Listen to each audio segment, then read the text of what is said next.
Otra ocupación es que siempre estoy pensando en la preparación en un sector que debe interesarnos en la iglesia, y es el sector de los jóvenes. Y me ocupa esto porque, como podemos notar, que lleno de actividades recreativas que son interesantes, de campings, de salidas interesantes, de relaciones entre jóvenes, esto está interesante. Pero, ¿cómo podemos ubicar estas recreaciones, estos campings, estas salidas? ¿Cómo podemos balancear esta creatividad que tienen los jóvenes y la preparación para el tiempo del fin? Es lo que más me ocupa o me preocupa. Porque si tenemos una juventud que solamente está divirtiéndose o está de campamento, que no es pecado, no es malo, pero sí quiero aclarar y quiero enfatizar en la poca preparación en cuanto a estos mensajes. ¿Cómo debemos fortalecer los jóvenes en nuestras iglesias?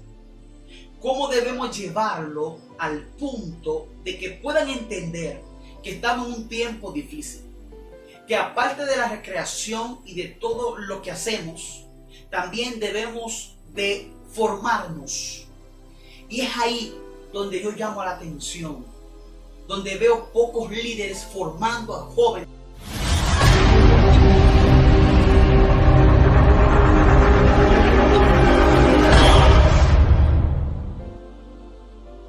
Que haga un balance, una balanza sopesada en que usted se puede recrear, usted se puede divertir, usted puede relacionarse, pero también usted tiene que capacitarse.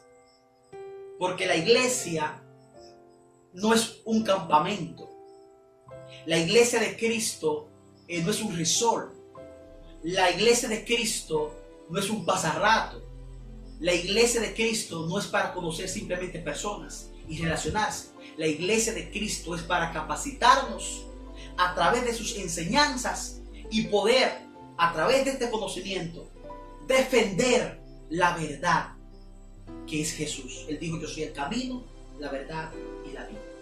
Nadie viene al Padre si no es por mí.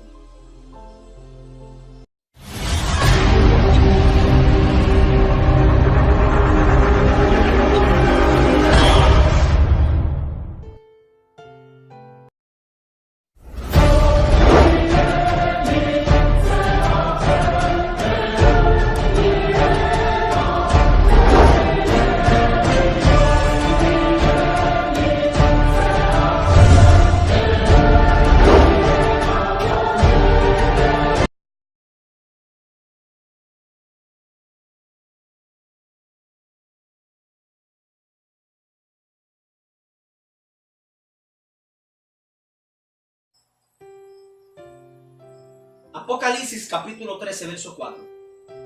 Adoraron al dragón porque había dado autoridad a la bestia. Y adoraron a la bestia diciendo: ¿quién es como la bestia, quien puede hacerle la guerra? Le fue dada una boca que hablaba blasfemia, arrogantes, y le fue dada autoridad para actuar por 42 meses. De modo que abría su boca con blasfemias contra Dios, para blasfemar su nombre y aquellos que viven en el cielo. Le fue permitido hacer guerra contra los santos de Dios y vencerle. Y le fue dada autoridad sobre tribu, pueblo, lengua y nación.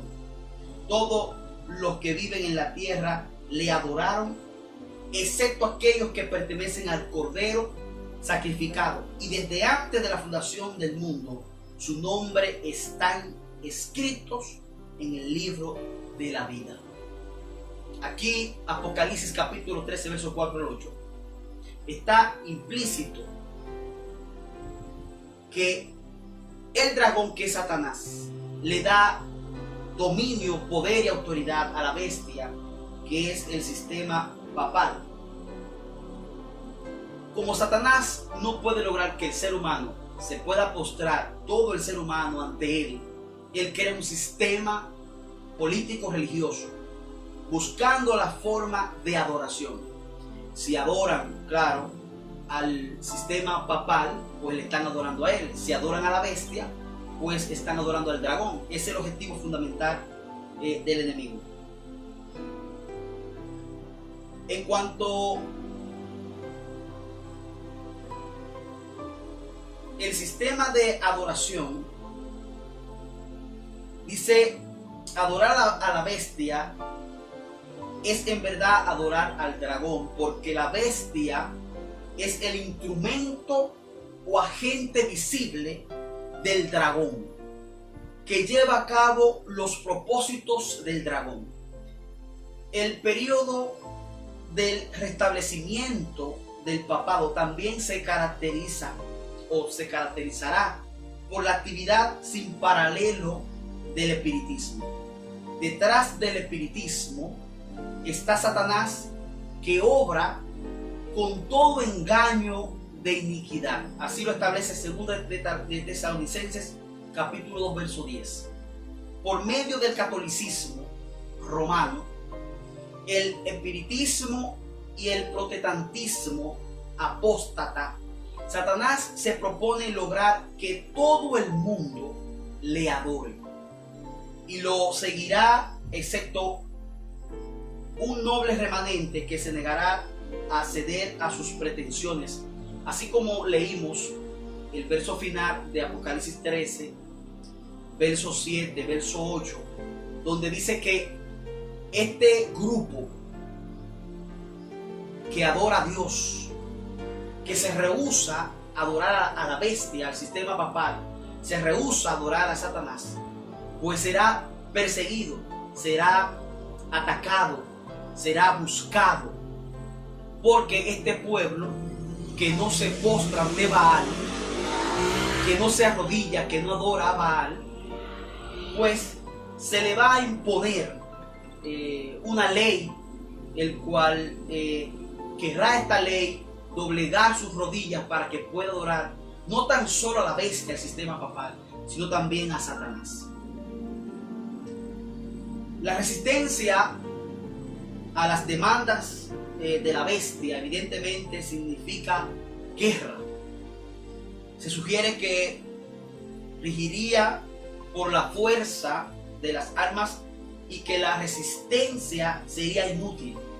Pero finalmente Cristo y los ejércitos del cielo tendrán éxito en su lucha contra ella y la arrojarán viva dentro de un lago de fuego que arde con azufre. Apocalipsis capítulo 19, verso 20. En cuanto a ejemplos de las jactanciosas pretensiones del papado, como dice Daniel capítulo 7, verso 25, las especificaciones que también están en Apocalipsis capítulo 13, verso 5 al 7, claramente identifican al poder simbolizado por la bestia, con el que fue representado por el cuerno pequeño, la cuarta bestia de Daniel capítulo 7. Entre los paralelos pueden notarse los siguientes puntos. Número 1. La bestia de Apocalipsis 3 tenía una boca que hablaba grandes cosas. Apocalipsis 13:8. Número 2. La bestia actuaría durante 42 meses. Apocalipsis 13:5. Y Apocalipsis 12, verso 6. El cuerno continuaría hasta tiempos y medio tiempos. Así también lo establece Daniel capítulo 7, verso 25. La bestia haría guerra contra los santos y lo vencería. Apocalipsis 13:7. Y el cuerno hacía guerra contra los santos y lo vencía. Daniel 7:21. Usurpando los títulos divinos que es lo que hace la bestia, blasfemia contra Dios. Este es el segundo objeto de sus blasfemias. Este poder pretende establecer su templo en la tierra, desviando así la atención del pueblo verdadero, del verdadero santuario en el cielo y el verdadero tabernáculo donde Jesús ministra como sumo sacerdote. Así lo establece Hebreos capítulo 8, versos 1 al 2. Procura echar por tierra la obra de este santuario. Daniel capítulo 8, verso 11, Apocalipsis capítulo 13, versos 12 y 13. El ministerio celestial del sacrificio de Cristo no se tiene en cuenta en su lugar y se pone el sacrificio en la misa en la tierra. Lo que hacen la Iglesia Católica, el poder papal, el sistema papal, que busca adoración, que busca gloria, que busca toda la forma y de mantener a los hombres en completa confusión. Así mantiene también pues que el hombre envuelto en esta ignorancia pueda ver la verdad, y como dice Juan, y conoceréis la verdad y la verdad nos hará libre. Entonces el sistema papal compuesto, manipulado por el dragón que es Satanás, es todo un sistema político religioso el cual induce a que los hombres pues mantengan esa confusión, mantengan esa tiniebla mediante sus predicaciones, mediante su forma de interpretación y los métodos utilizados de confesiones para el hombre, lo que ellos enseñan, entre otras doctrinas que no hace más que confundir al hombre y mantenerlo en tinieblas. El tercer aspecto de la blasfemia del poder papal tiene que ver con los habitantes del reino celestial. Probablemente se refiere a los miembros de la deidad y a los que se relacionan con ellos en el servicio en favor de la humanidad. Esto se ha cumplido en parte en la presentación de la Iglesia Católica de tener poder para perdonar pecados, y también al atribuir a María poderes y virtudes que solo pertenecen a Cristo. De esta manera, la mente de los adoradores es desviada de la obra mediadora celestial de Jesús y dirigida al confesionario en la tierra. La cabeza papal también ha pretendido tener poder sobre los ángeles de Dios. En verdad, la excelencia y el poder del romano pontífice no es solamente en la esfera de las cosas celestiales, de las terrenales y de las regiones inferiores, sino aún sobre los ángeles, sobre quienes Él es más grande. Entonces, de manera que este lenguaje es casi idéntico, así como lo establece Daniel capítulo 7, 21. Este mismo cuerno hacía guerra contra los santos y los vencía. En cuanto al cumplimiento de esta predicción de Daniel 7:25, una referencia a su campo de acción se aplica al apogeo del papado, posiblemente durante la Edad Media, cuando ejerció su dominio casi absoluto sobre Europa, pero especialmente en el futuro, cuando resurgirá, ¿verdad?, más plenamente el poder papado, como dice Apocalipsis capítulo 13, verso 3 y Apocalipsis capítulo 17, verso 8.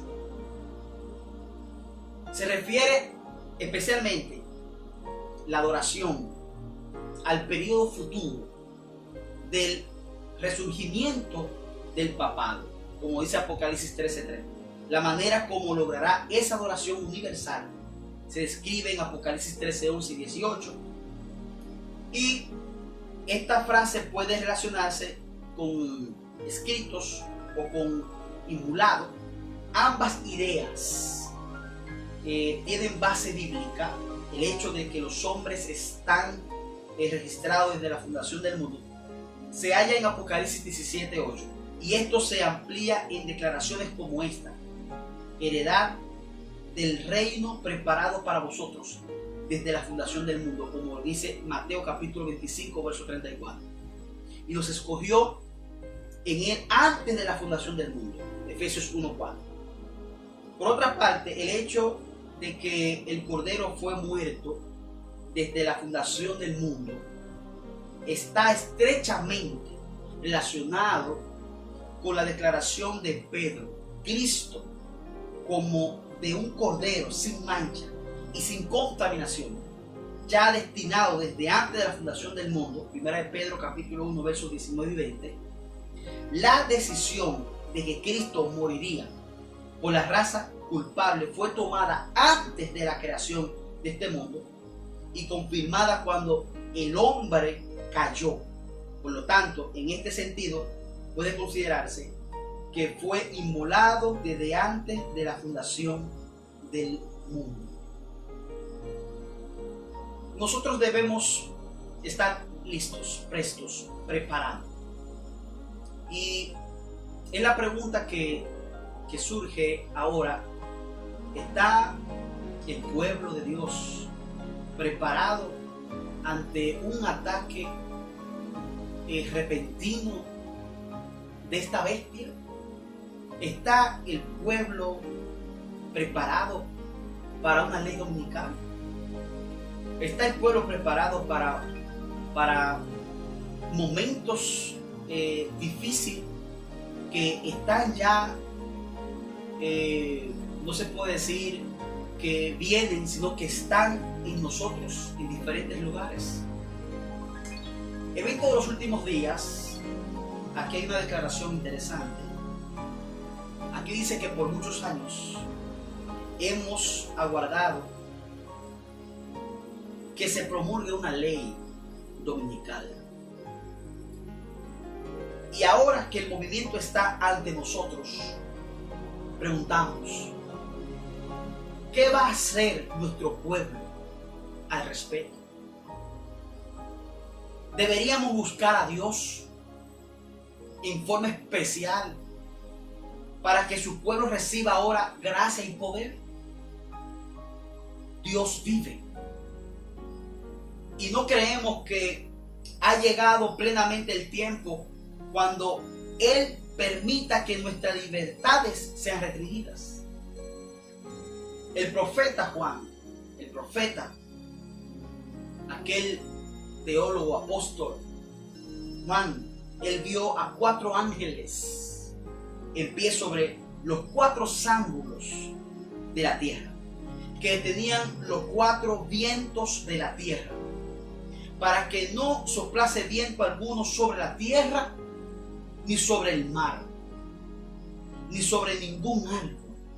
Otro ángel, subiendo desde el este, clamó a ellos en gran voz, diciendo: no hagáis daño a la tierra, ni al mar, ni a los árboles, hasta que hayamos sellados en sus frentes a los siervos de nuestro Dios. Esto señala el trabajo que ahora debemos hacer: clamar a Dios para que los ángeles detengan los 4 vientos hasta que sean enviados misioneros a todas partes del mundo y hayan proclamado la advertencia contra los que desobedecen la ley de Jehová. Otra ocupación es que siempre estoy pensando en la preparación en un sector que debe interesarnos en la iglesia. y es el sector de los jóvenes. Y me ocupa esto porque como podemos notar que lleno de actividades recreativas que son interesantes, de camporis, de salidas interesantes, de relaciones entre jóvenes, esto está interesante. Pero, ¿cómo podemos ubicar estas recreaciones, estos camporis, estas salidas? ¿Cómo podemos balancear esta creatividad que tienen los jóvenes y la preparación para el tiempo del fin? Es lo que más me ocupa o me preocupa. Porque si tenemos una juventud que solamente está divirtiéndose o está de campamento, que no es pecado, no es malo, pero sí quiero aclarar y quiero enfatizar en la poca preparación en cuanto a estos mensajes. ¿Cómo debemos fortalecer los jóvenes en nuestras iglesias?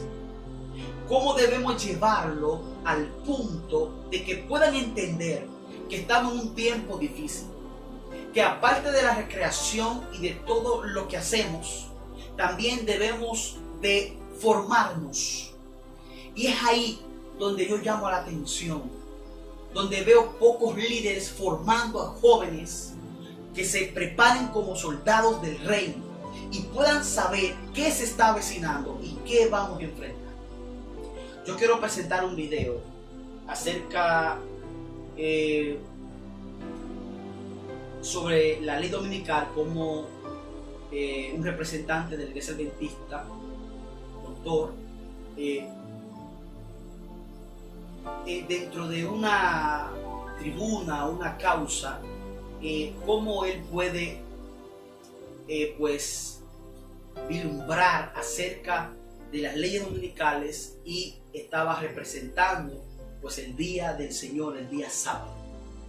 Y yo quiero presentar este video y por favor preste mucha atención, porque necesitamos empaparnos de estas cosas y saber que lo que viene en grande, y nosotros nos toca pues prepararnos y estar pendientes y saber. Y lo más importante, traer capacitaciones a nuestras iglesias, no tan solo para los jóvenes, sino para todos los cristianos, para todos, ancianos, jóvenes, niños, que podamos capacitarlos según estos temas del fin, para que ellos puedan entender lo que viene y lo que está ahora mismo. Por favor, vamos a ver este video y luego estaremos con la parte final.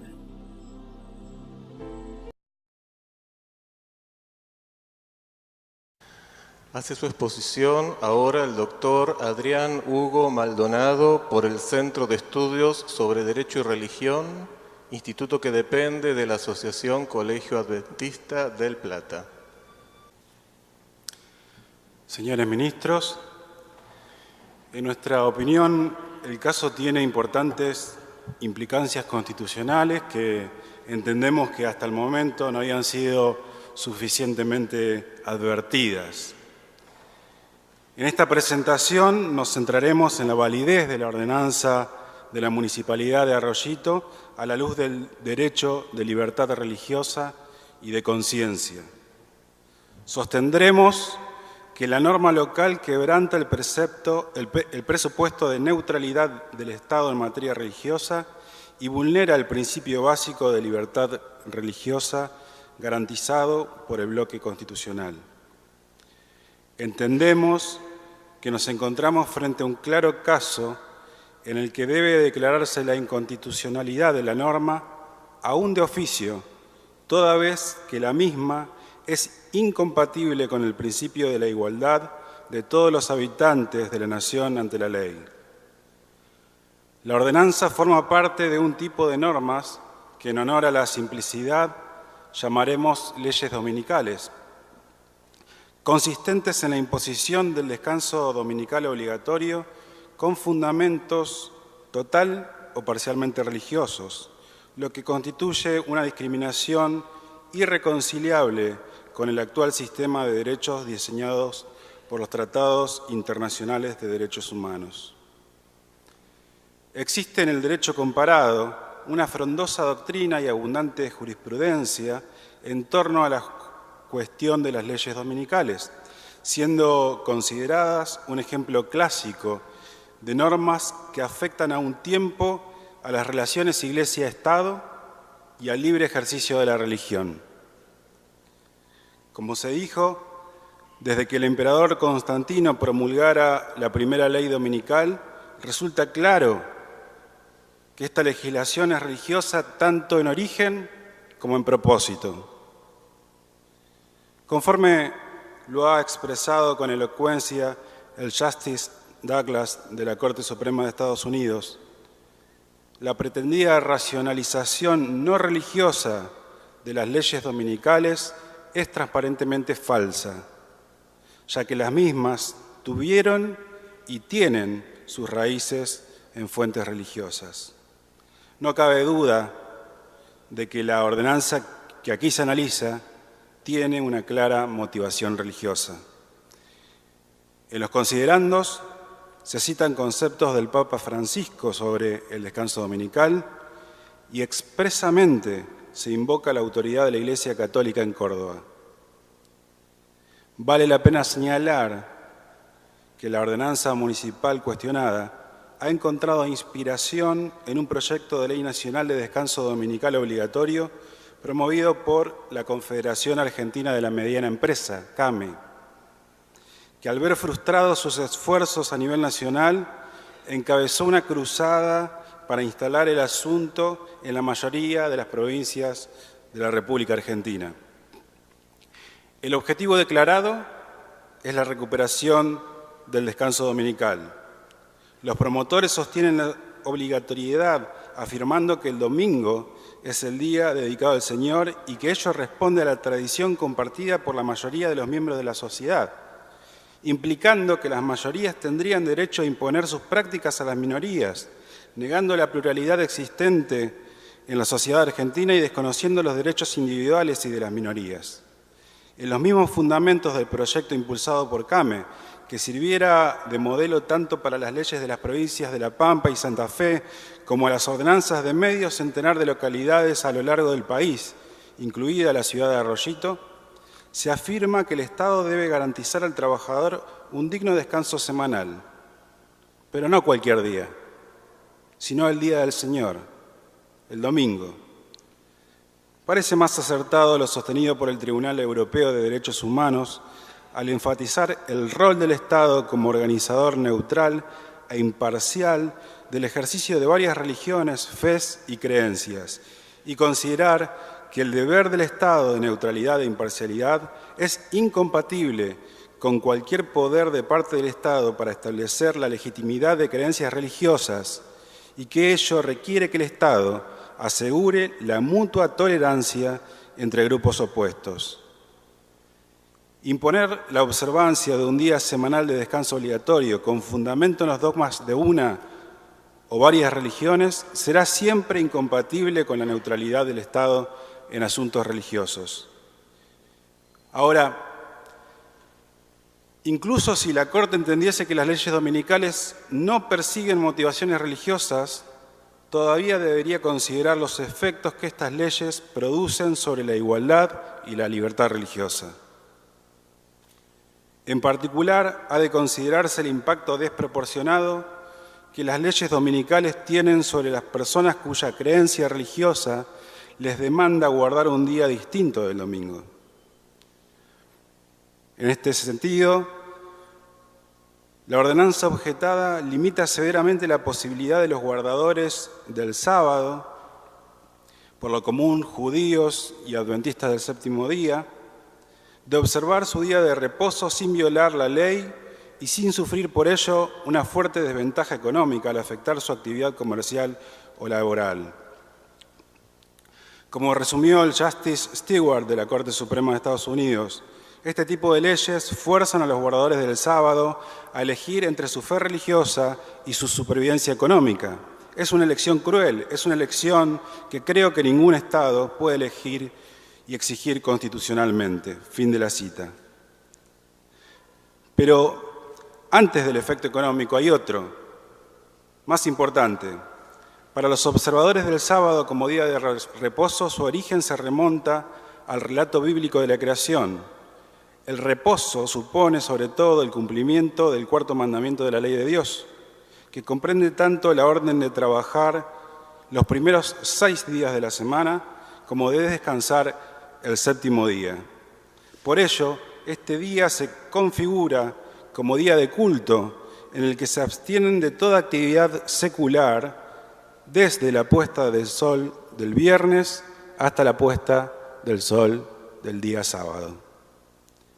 Comprender esto permite valorar con mayor precisión el impacto simbólico que tienen las leyes dominicales, pues aunque el legislador consiga divorciar el descanso dominical de su historia religiosa, los miembros de las minorías referidas no pueden hacerlo.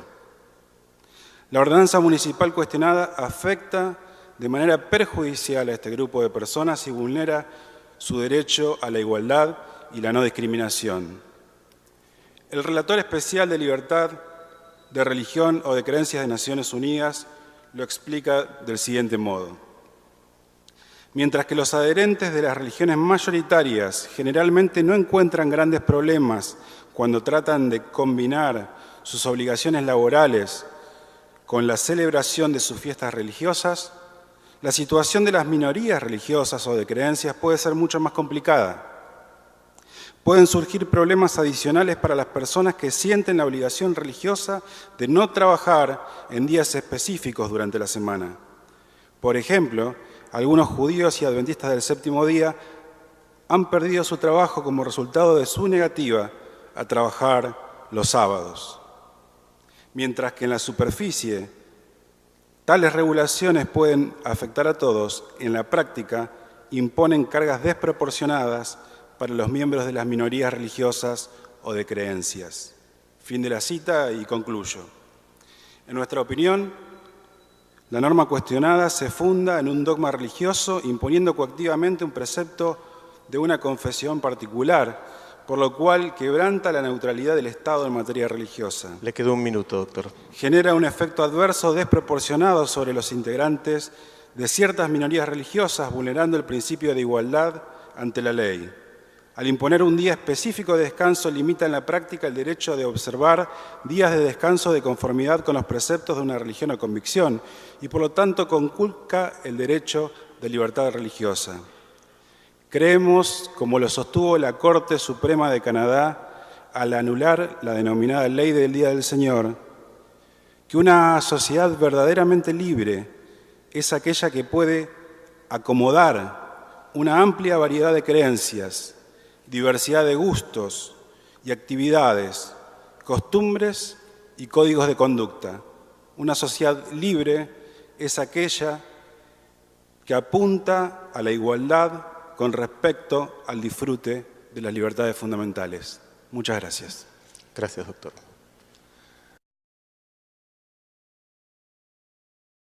Ahí podemos observar, podemos ver cómo este representante de la iglesia pues defiende la ley, el sábado, y está pues en contra de ley dominical. Y esa debe ser nuestra posición como representante de Cristo y que estamos en la iglesia adventista del séptimo día. Esta debe ser nuestra posición. Esta declaración que está en Apocalipsis, del versículo 8, que el dragón, ¿verdad?, que levanta un sistema con la bestia, que es el sistema papal, un sistema político religioso, va a imponer una ley dominical, va a imponer una ley dominical. Entonces, hay una declaración que está en Apocalipsis que Satanás, manipulando el sistema papal, al promulgar la ley dominical, esto va a ser pues una fuerza para los santos de Dios, aquellos que guardan los mandamientos, aquellos que tienen la perseverancia. Pero entonces, cuando tú piensas en el pueblo que persevera, que guarda los mandamientos, que será perseguido, no pensamos, y ojalá que fuera así, en ese número o en todo lo que formamos la iglesia.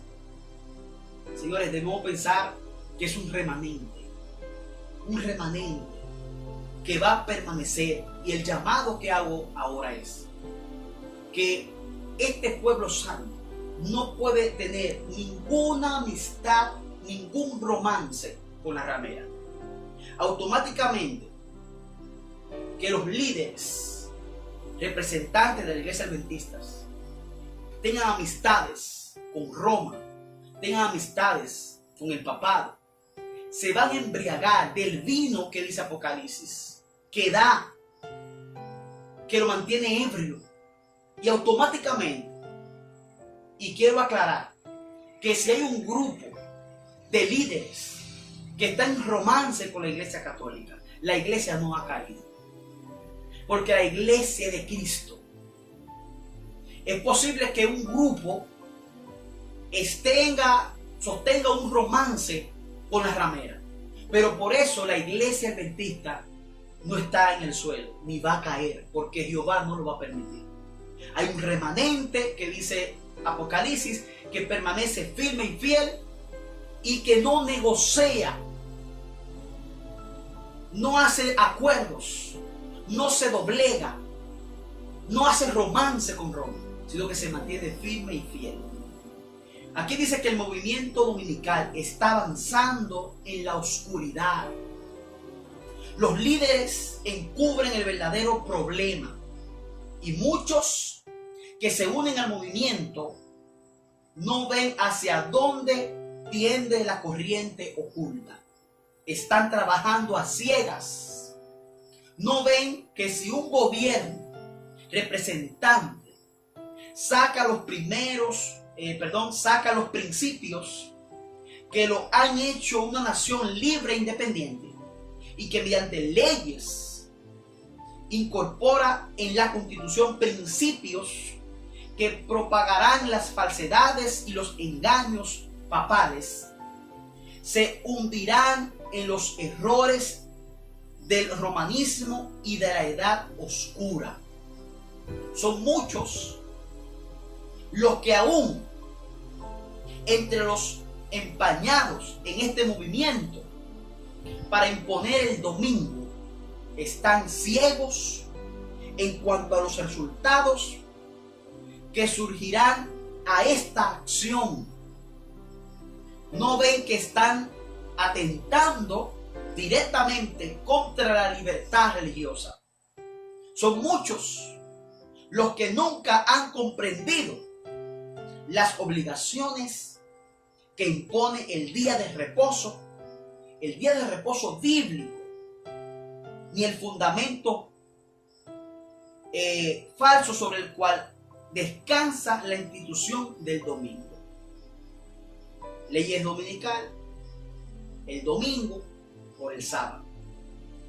El falso día de reposo del domingo por el verdadero día de reposo que es el sábado, instituido por Dios desde la creación. Y aunque esto se vea sencillo, será algo fuerte que va a producir persecución, tortura. Esto va a producir miedo, terror. Entonces usted debe estar fundamentado, y por eso que hago el llamado en esta hora de que podamos capacitar más en estos temas a los jóvenes y a toda la iglesia. que podamos, por favor, buscar el equilibrio, que podamos buscar no el extremismo, sino que haga un balance, una balanza sopesada en que usted se puede recrear, usted se puede divertir, usted puede relacionarse, pero también usted tiene que capacitarse. Porque la iglesia no es un campamento. La iglesia de Cristo no es un resort.